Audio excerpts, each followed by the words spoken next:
What brought Samson down? I know you say it's Delilah, but it's not really Delilah. It was money. The Philistines called Delilah and said, listen, there is a man who has become a judge over Israel. This man has mysterious strength that one man can use the jawbone of a donkey and kill 3,000 Philistines. What army will stand before that man? We want you to, please, we will give you money. Can you help us to find out the source of his strength, and if possible, destroy that man for us? Ladies and gentlemen, what a lion could not do, what a bear could not do, what an army could not do. You would think a woman did it. It's not a woman that did it. Money is what did it. If they had met her and said, can you be a participant in our agenda? Go and kill Samson. She probably would have insulted them and walked out of that place. But when they brought money, she said, all right, let's sit down, let's talk. What do you want? You want to bring down Samson? It's difficult to, how much are you going to give me? Because Samson is not just this is somebody that taught the lion. That means I can die in the process. This mission is a risky mission. If he killed the lion, I mean, use a business sense. She will negotiate as a businesswoman.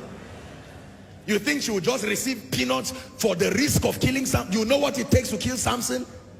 Find out how many times she tried and failed. Samson, the Philistines are upon you. And he got up and he said, you lied to me again. I don't know what. Well, anyway, we'll leave that for another discussion. The most important thing is that Samson eventually went down. Are we together? Many times, do you know, if Samson realized, I don't know what really happened to him. Maybe it was an attack. But if imagine, listen. Imagine that Samson eventually got angry and looked at her. A lion. Samson tore a lion, tore a bear, defeated the Philistines, removed the city gate, not the door to your house, the gate to a city that people use cranes to carry. He carried it and then went up a mountain, dropped it there. If you were asked to go and fight such a man, wouldn't you turn and look at the person who sent you and say, is this how you want to kill me? So imagine. But with all of that, when money came, he said, clear the way. Let me show you the power I have. I don't talk, but I move things. Money for you. And Delilah said, all right, since you brought the subject of money, I can take the risk. Finally, Samson revealed the secret. My glory and the power is in the covenant that is captured in my hair. Samson, the Philistines are upon you. He got up, the Bible said he shook himself as before. This time around, money had gone forth. And notice, the moment they discovered, after she shaved his hair, the next thing that happened was his eyes, not his hands. Vision was what was taken away immediately. His eyes were plucked out. When his eyes were plucked out, the devil did not want to remove the hand because he would still be useful for the devil. And you see what a great man, a judge, a man who was dreaded by some of the best armies in the then world. He became one who was going around threshing in the prison. He was bound with fetters and his assignment was to go and be grinding. Can you imagine? Reduced from a place of honor using the tool of money. I'm praying for you. Whatever has reduced you to a place of shame and mockery, reduce your family, ordained for greatness, but brought down because of the absence of economic resources. May my God, who is the lifter of men, in this season that the church is stepping into, in the name of Jesus, may God prosper you for greater works. May my God prosper you for greater works. Please sit down. The force of wealth and abundance. Number 5. Are you ready for the 5th force? The 5th force that is responsible for greater works. My God, I really believe that this word is entering someone's spirit, that you are getting, there is a holy anger that is coming upon you, that when you get up, you will coordinate all these forces and your life will become a sign and a wonder. The 5th force that is responsible for exalting and releasing Jesus, revealing him to the world, is called the force of influence. Write it down, please. Influence is power. The force of influence. The force of influence. Influence is power. Please write it down. Influence is great power. The force of influence. Influence, like money, are related. They shape civilizations. They define people's understanding. They define people's thinking. They define people's values at any given point. Can I tell you, our world today is not just going at the mercy of time. Our world today is a reflection of the mindset of certain influential people, godly or otherwise, from technology to sociology to the language we use, the way we raise children, the way family is run. Are we together now? The way ministry is run, the way businesses are conducted. Civilization, influence literally shapes civilization. What does it mean to influence? Number one, the capacity to have an effect. Influence is defined as the capacity to have an effect on the character, perceptions, behaviors, decisions, and the values of another. I will take it again. Influence is the capacity to have an effect, whether positively or negatively, an effect on the character, on the perceptions, on the behavior, on the decisions, and on the value of another. When you have an effect on the character, the perception, the behavior, the decisions, and the values of another, you are exerting influence upon that person. One last time, the capacity to have an effect on the character, number one. Number two, the perception. Number three, the behavior. Number four, the decisions. Number five, the values of another is called influence. Please look up. This concept of influence is very powerful and is very profound, because you see, a handful of people historically and even now are the ones who are always responsible for shaping and defining the narrative of a civilization. Are we together now? That people, a crowd of people, will usually model their lives after an individual or a set of individuals that they consider to be worthy of emulation. They call them all kinds of names. Role models. Some will call them celebrities. Some will call them influencers. Some will call them, you name it. You know all the names. And unfortunately, some of these people have been positive role models in terms of bringing values that shape society properly.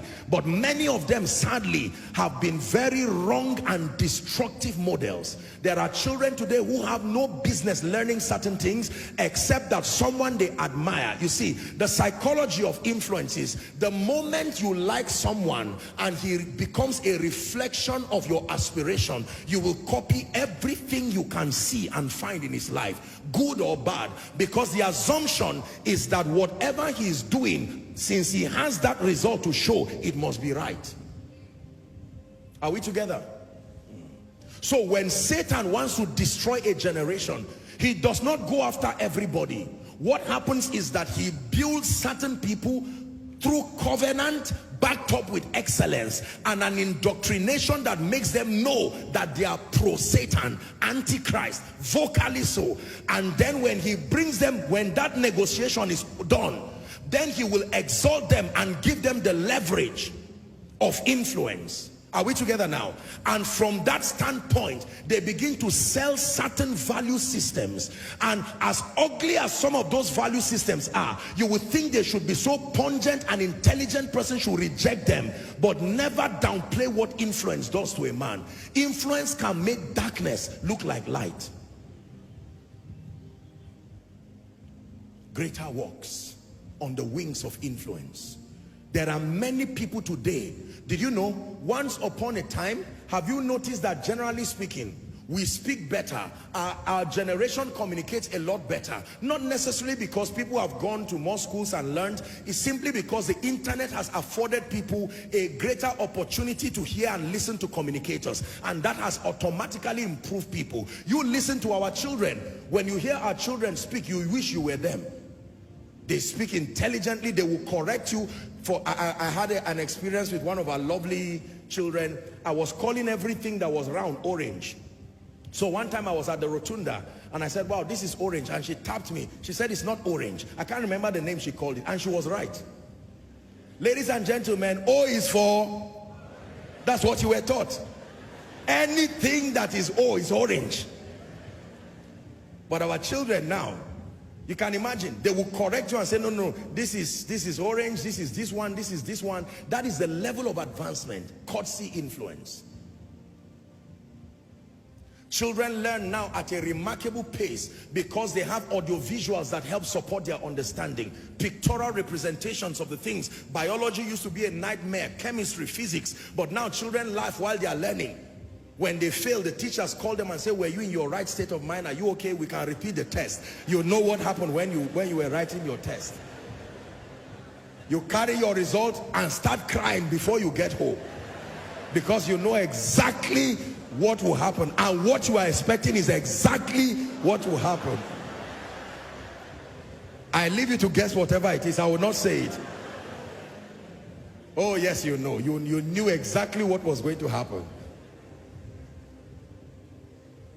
Now results are released in e-versions. You don't have to wait, join any queue and do anything. I'm just saying that influence shapes civilization. Are we together? Very, very powerful and profound. It then means that if believers are going to do greater works, we must trust God for grace to ascend heights and realms where our life becomes visible and clear. Are we together? In an elevated platform where people can see the life of God in you. I like Jesus. Matthew chapter 5, 13 to 16 is the most concise capture of the confluence, the whole idea of influence. Jesus says it this way: ye are the salt, Matthew 5, 13, of the earth. Ye are the salt. Ladies and gentlemen, you know what salt is able to do. One pot of rice does not require one pot of salt to taste well. Are we together? Look at the ratio of the salt that must be added to a pot of rice to make it taste well. Say influence. So when you see a bag of salt and a bag of rice, you're not holding the same thing. If you mix them ratio 1 to 1, you destroy that meal. Am I right on that? So light is even a greater expression of influence, because light does not have to be everywhere to shine everywhere. Just put it at one point and give it room to shine, and it gives light to everyone in the room. It says, neither do men light a lamp and put it under a bushel. Watch this. The light is put on a candlestick and kept on a bushel, and the whole room is illuminated by that light. And Jesus says, you are that salt. Don't say we are few. Don't say we are few. 5 people who are salt indeed can rewrite the narrative of a generation. Am I right on that? Yeah. 5 people. And then he says, you are light. Look at the sun. As we know, every time I use the example of the sun, I learned the power of influence. Did you know that if you ask the sun, what do you do about darkness? The sun will tell you, I have never seen darkness. I don't even know it exists. The concept of darkness is the rotation of the earth in a way that the sun does not reach it. But as far as the sun is concerned, from its creation, there has never been darkness. Because from that standpoint, isn't it brilliant? When you are traveling, especially transcontinentally, you see the wisdom and the beauty of the sun. That one moment you are living and it's night, and then you are turning to the other side of the globe, and then you are seeing the sun rising. Incredible, profound. You go to other parts of the world where at about 8 or 9 it's still bright, and then all of a sudden the brilliance and the wisdom of God. No wonder he says you are salt and he says you are light. Most believers only know that they are believers, but God is transiting your understanding, giving you an apostolic perspective that you are salt and you are light. Please say salt, say light. One more time, say salt, say light. That means in the midst of 500 students, if you are the only one who is there, you are enough to create that change. Salt for you. The assignment of salt essentially is to add taste and then to preserve. These are the two principal assignments of salt. There can be a lot others, of course, but then to add taste and then to preserve. And you see, like I taught you here in Koinonia, it is never too late to add salt to a meal. This is the thing about salt. There are certain ingredients that if you do not add them on time, you have destroyed that meal. But even when the meal is already served at the table, you will still see salt. And if it does not taste, you can add salt and it does not ruin the meal. Profound.